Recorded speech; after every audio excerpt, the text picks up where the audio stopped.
Hello viewers, मैं कुलसुम अहमद बात कर रही हूँ और आज हम पढ़ेंगे मार्केट्स के बारे में। तो मार्केट जो है वो है क्या?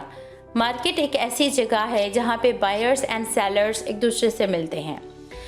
इसका मतलब है कि अगर हम न्यू शूज़ ख़रीदना चाहते हैं, हम चाह रहे हैं कि हम लैपटॉप ख़रीदें, हम चाह रहे हैं कि हम अपने रूम के लिए एयर कंडीशनर ख़रीदें, हम चाह रहे हैं कि हम एयर टिकट लें और कहीं घूमने चले जाएं, और हम चाह रहे हैं कि हम डिफरेंट टाइप ऑफ सर्विसेज लोगों से लें। मिसाल के तौर पे हेयर कटर के पास जा रहे हैं, ब्यूटिशियन के पास जा रहे हैं, डॉक्टर के पास जा रहे हैं। तो एक्चुअली हम क्या डील कर रहे हैं? हम मार्केट के साथ डील कर रहे हैं। मीन्स मार्केट वो जगह है जहाँ पे बायर भी होगा, सप्लायर भी होगा। शूज़ ख़रीदने वाला भी है, शूज़ बेचने वाला भी है, ऑटोमोबाइल ख़रीदने वाला भी है, ऑटोमोबाइल सेल करने वाला भी है। डॉक्टर अवेलेबल है सर्विस देने के लिए और पेशेंट अवेलेबल है सर्विस लेने के लिए।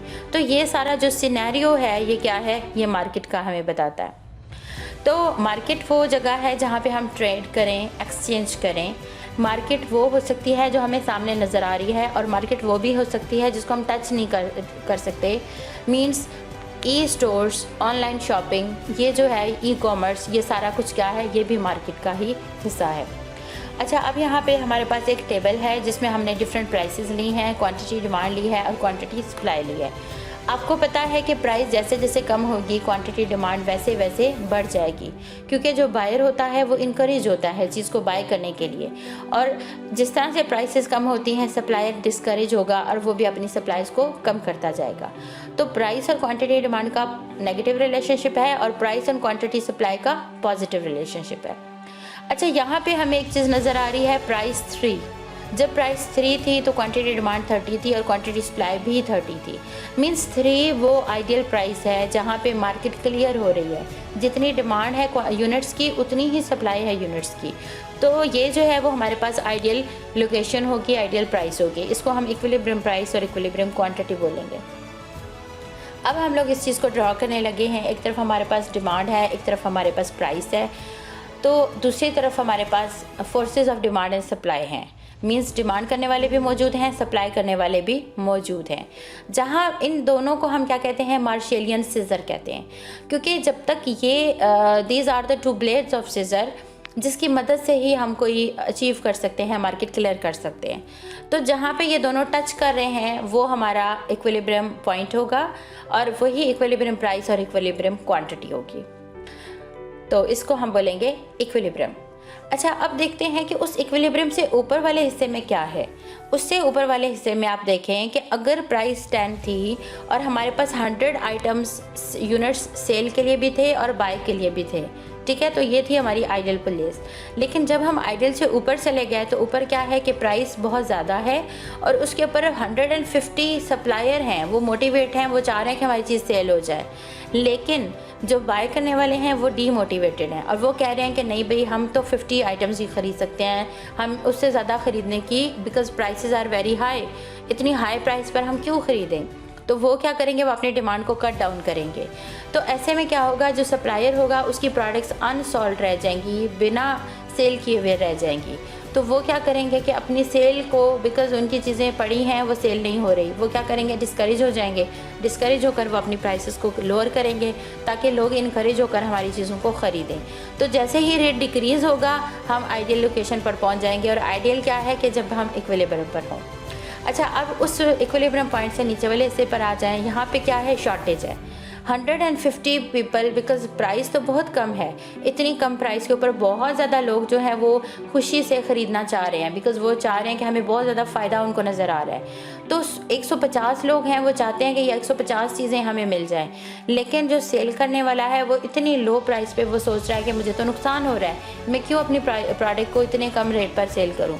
वो क्या करेगा? कुछ चीज़ को स्टोर कर लेगा ताकि फ्यूचर में जब कभी कीमतें ऊपर जाएं तो तब वो सेल करे।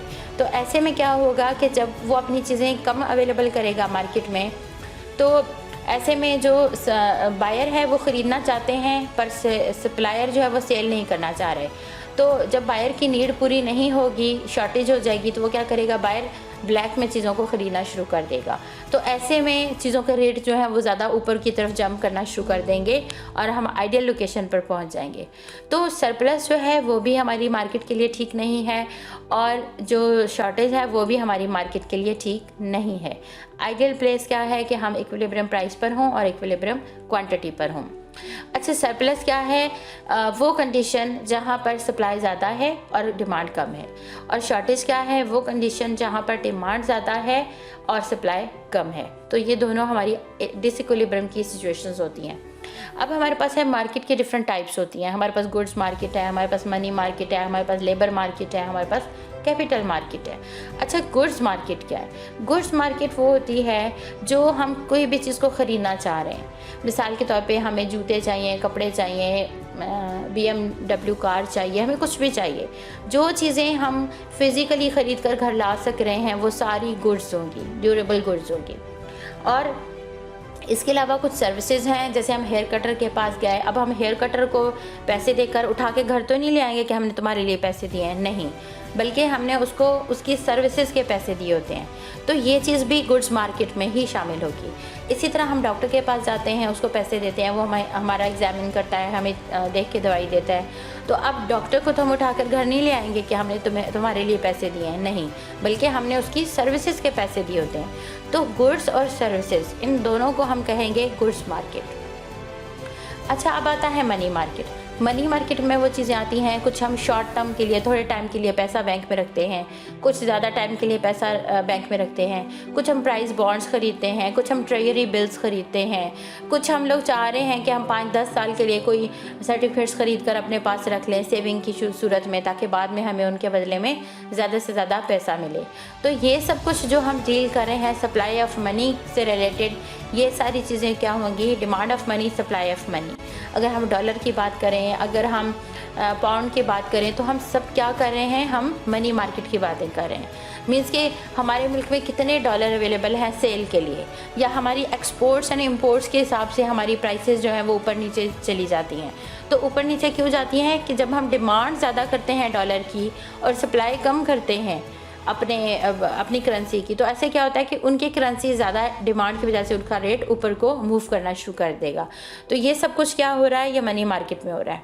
फिर आता है लेबर मार्केट। लेबर एक इनपुट होता है जिससे हम आउटपुट गेन करते हैं। आउटपुट क्या है? कोई भी प्रोडक्शन जो हम करना चाह रहे हैं। तो लेबर क्या कर रहा है? लेबर अपने आवर्स देता है वर्क के लिए और उन आवर्स के बदले में उसको वेज मिलती है। तो आप लोग देखें कि लेबर का जो सप्लाई कर्व है वो पहले तो ऊपर को मूव कर रहा है, आगे को मूव कर रहा है, फिर वो ऊपर को करके फिर वो बेंड हो रहा है बैक साइड पे। तो इसका मतलब ये है कि लेबर जो है वो अपनी ज़्यादा से ज़्यादा आवर्स सर्विसेज के लिए वो एलोकेट करता है, वो ज़्यादा से ज़्यादा आवर्स देता है। जैसे 8 घंटे उसको काम करना है तो 8 घंटे देगा, फिर वो पार्ट टाइम भी काम करना चाह रहा है, ठीक है। तो ऐसा होता है कि जब हमारी वेजेस बढ़ती जाती हैं तो एक वक्त आता है कि जब हम अपनी वेज से बिल्कुल कंफर्टेबल होते हैं। हम कहते हैं इतनी सैलरी में हमारी गुजर बसर बहुत अच्छी हो रही है, हमारी इतनी हाई अर्निंग है, तो अब ज़रूरत नहीं है कि मैं पार्ट टाइम जॉब करूं, ज़रूरत नहीं है कि मैं ज़्यादा काम करूं। ज़ाहिर है आप सीनियर होते जाते हो, आपकी तनख्वाहें बढ़ती जाती हैं। तो ऐसे में आप क्या करोगे? आप अपने आवर टू वर्क कम करना शुरू कर दोगे, बिकॉज़ आप चाहते हो मैं फैमिली को टाइम दूँ, आप चाहते हो मैं कहीं बाहर के मुल्क घूमने चला जाऊं, आप चाह रहे हो कि मैं कुछ फैमिली फंक्शंस को ज़्यादा वैल्यू दूं, अपने आप को टाइम दूं, खुद आराम करूं। तो ये सारी की वजह से आप लोग क्या कर रहे हो? अपने आवर्स जो है वो आहिस्ता आहिस्ता लेयर एक्टिविटीज़ में लगाना शुरू कर देते हो और आवर्स फॉर वर्क जो है वो कम करना शुरू कर देते हो। तो डिमांड ऑफ लेबर कौन करता है? प्रोड्यूसर करता है। जो मैन्युफैक्चरर होता है, जो प्रोडक्शन कर रहा है, जो सप्लायर है, वो सारे क्या कर रहे हैं? डिमांड करते हैं। और सप्लाई ऑफ लेबर कौन करता है? हम खुद। जब हम अपनी सर्विसेज जो है वो ऑफ़र करते हैं कि हाँ भी हम ये काम करेंगे, उसके बदले में हमें इतना अमाउंट मिलेगा। तो ये सब कुछ जो हमने डील किया, ये किस में किया? ये लेबर मार्केट में किया। अब आता है स्टॉक मार्केट। स्टॉक मार्केट वो जगह है जहाँ पे हम शेयर्स को बाय या सेल करने के लिए पहुँचते हैं।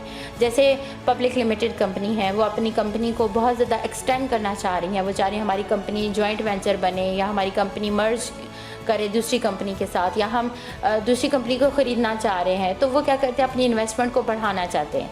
तो जब एक हद तक उनके इन्वेस्टमेंट तो वो उनके पास है, उसके बाद इन्वेस्टमेंट अवेलेबल नहीं है, तो वो क्या करेंगे कि वो अपने शेयर्स बनाकर वो मार्केट में लॉन्च करेंगे। तो मार्केट में जब लॉन्च करते हैं लोग ख़रीदेंगे, तो जब लोगों ने ख़रीद लिया, अब वो लोग चाह रहे हैं कि भाई अब ये जो शेयर है बस मैंने 2 साल 5 साल यूज़ किया, अब मैं चाह रहा हूँ कि मैं इस शेयर को जो है ना वो सेल करूँ। तो अब सेल करने के लिए उस फैक्ट्री की तरफ मूव नहीं करोगे, बल्कि उसके लिए एक मार्केट है जिसका नाम है स्टॉक मार्केट, आप उसकी तरफ मूव करोगे। वहाँ पर ब्रोकर होगा, वो आपको गाइड करेगा, हाँ भाई ये शेयर्स आजकल ऊपर हैं, ये शेयर्स नीचे हैं, आप ये बाय करो, वो करो, आपकी हेल्प करेगा। फिर ऑनलाइन सिस्टम के थ्रू आप बाइंग एंड सेलिंग करोगे, और इस तरह से आप शेयर्स जो है वो ख़रीद भी सकते हो और बेच भी सकते हो। तो ये सब कुछ क्या था, ये स्टॉक मार्केट का हिस्सा था। स्टॉक मार्केट का जो भी शेयर लेगा उसके बदले में उसको डिविडेंड मिलेगा, और एक आम इंसान जो अपनी फैक्ट्री नहीं खोल सकता, उसके लिए ये एक मौका है कि वो स्टॉक मार्केट के थ्रू इन्वेस्टर बने और स्टॉक मार्केट के थ्रू वो पैसा कमाए। तो ये सब कुछ जो हो रहा है वो स्टॉक मार्केट में होता है। तो ये था मेरा आज का लेसन। अगर आपको मेरा ये लेक्चर पसंद आया तो प्लीज़ मेरे चैनल को लाइक, शेयर एंड सब्सक्राइब करें। Thank you so much.